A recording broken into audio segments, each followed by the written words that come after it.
Right, then, let's put aside the absolute shit show that was midweek and coming out of the EFL Cup. We've got a really interesting one this weekend, again, against Aston Villa. So let's get into how United are going to play, how Villa are going to play, what we expect, because there's some stuff that these guys do that you go, let's have a look out for that. So they are right bang middle of the table in 10th, registering 2 wins, 1 draw, 2 losses. It's been a little bit of a mixed bag for them, but there's been some pretty good performances within that, and they're coming off a comfortable 3-0 win against Everton, which I think shocked quite a few people. The previous game against Chelsea, they suffered a 3-0 loss. But did you watch the game? Because I watched the game, and 3-0 was not that score of that game. They played really well, and they came off with, I know people don't really like XG, but they had a better XG than Chelsea. Chelsea had 1.35 to Villa's 1.37, meaning that like a 1-1 draw probably would have been the fair result in that game. Not a 3-0 loss, though. That's an example of scoring extremely low XG chances and maybe Villa not fully taking their own chances. That's why I like XG, because it gives you a bit more of an honest picture of the game. Sometimes a 5-0 win, maybe it wasn't the correct result, and this time a 3-0 win wasn't the correct result. They were very unlucky to go out against a very strong Chelsea side midweek, drawing 1-1 and then losing on penalties. They're a good side, and they're going to cause you some problems. Now, let's get into Villa's predicted lineup, because, I mean, in terms of the paperwork for this week, this is how much we've done so far this week. It's a meaty one, let's just say. So, last season it was pretty easy to predict what Villa were going to do. Their selection, their formation was very predictable.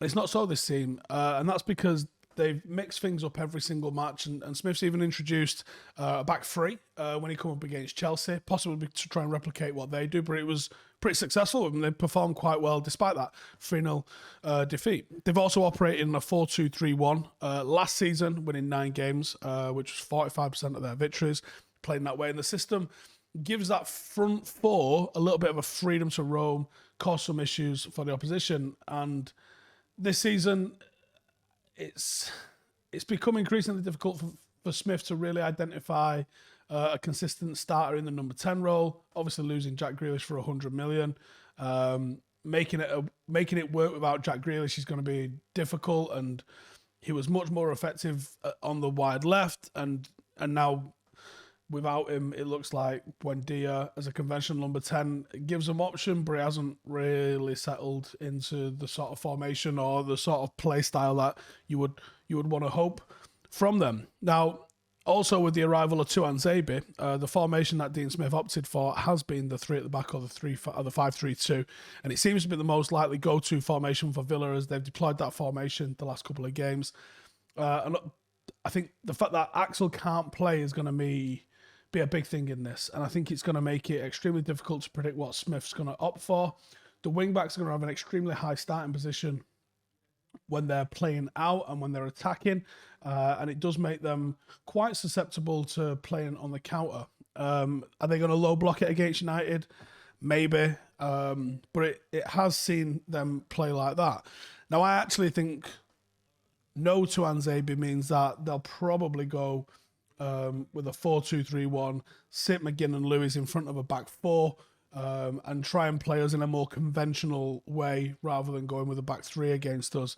If that's what they go with, if they do go with a back 4, then it will be Martinez, best keeper in the league last year, Cash, Konsa, Mings and Target, Louise and McGinn, Traore, and then Buendia or Ramsey, I'm not sure which one, Watkins and Ings up front.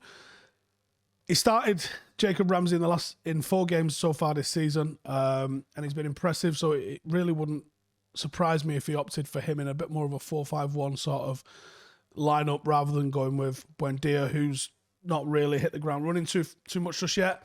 The alternate one, which he could go with if he goes with a back 3, would be Martinez, Cash, Konsa, Mings, House and Target, Louise, McGinn, Ramsey, Watkins and Ings. And the Watkins and Ings partnership is the one that I think United really have to look out for.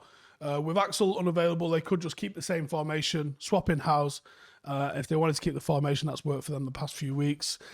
Bailey supposedly an injury out with them because of a quad injury, so that's why he's not in the feature on my predicted 11s. Starman, It's Danny Ings. In 5 league games, got 4 goal involvements with 2 goals and 2 assists. Does what it says on the tin, scores goals. And he is always and always will be while he's playing a goal threat. He's a striker that likes to keep defenders guessing. He's got excellent predatory movement, loves to make runs in behind, confusing runs, changing up his runs, pulls out of the back line, and just is a real live wire in the box. He's a great centre forward. He's also effective in the wide areas of the pitch as well. He's technically gifted and he's got a hell of a dig on him. And although he's not exactly gifted with his back to goal, he does make nice little link-up passes, and he's combined all right with Watkins and also McGinn and Ramsey when they've blasted forward a little bit as well as third man runs.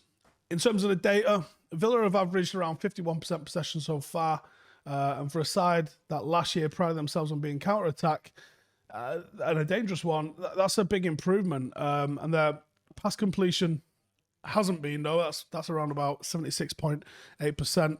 They have the 3rd highest success rate on crosses with 62.5, which is something that they also excelled at last year.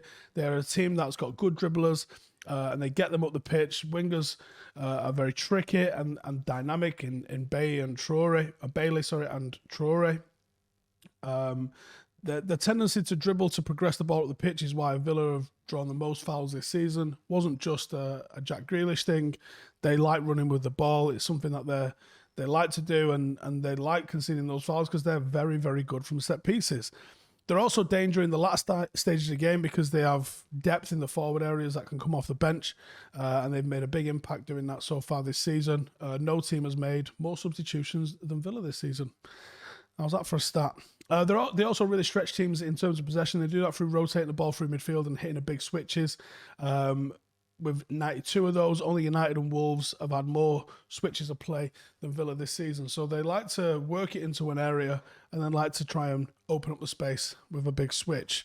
So how do United beat this team? Now, one of the main ways to beat Villa is to exploit the space that they leave when they go forward because they attack in numbers. And because they are good and expansive when going forward, they can be exploited on the counter. Are you saying play on the counter against Aston Villa at home, Steve? Not really, no. I'm just saying be aware of when they lose the ball, that's when they're very vulnerable. And if it's going to be a back three, they will literally leave a massive space in front of the back three because they sort of trust that back three to cope with it.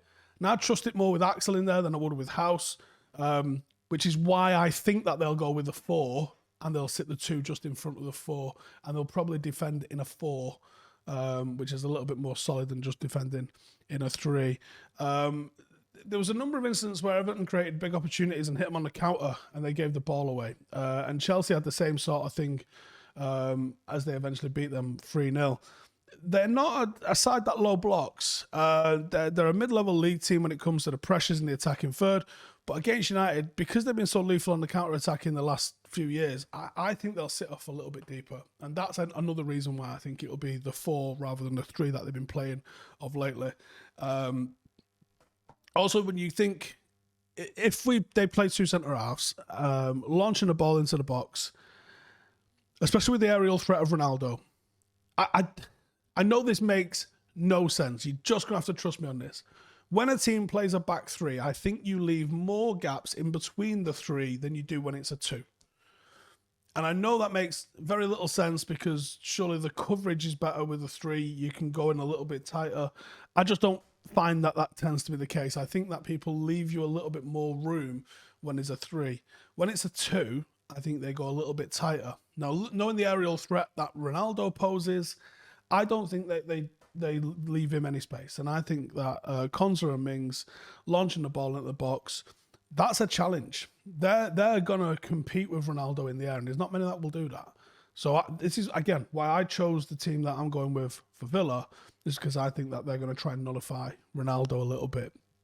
They do struggle with intricate play around them. Mings is liable to give a foul away. He can be clumsy, and he can be drawn into the dirty shit as we've seen in the past. You can also absolutely muller him in a foot race. And I think that's where United have got to look to transition quickly and get in behind this one. Controlling the game isn't going to be enough. United need to be able to to penetrate in this against this Villa team, draw them out of position, move forward, transition fast with quality.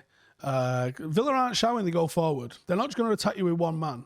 You've really got to watch for Watkins and Ings rotating in position. You've got to watch for the midfield blasting into the box with third man runs. This could be... I said it last week and you didn't fucking believe me. This could be an ask for United.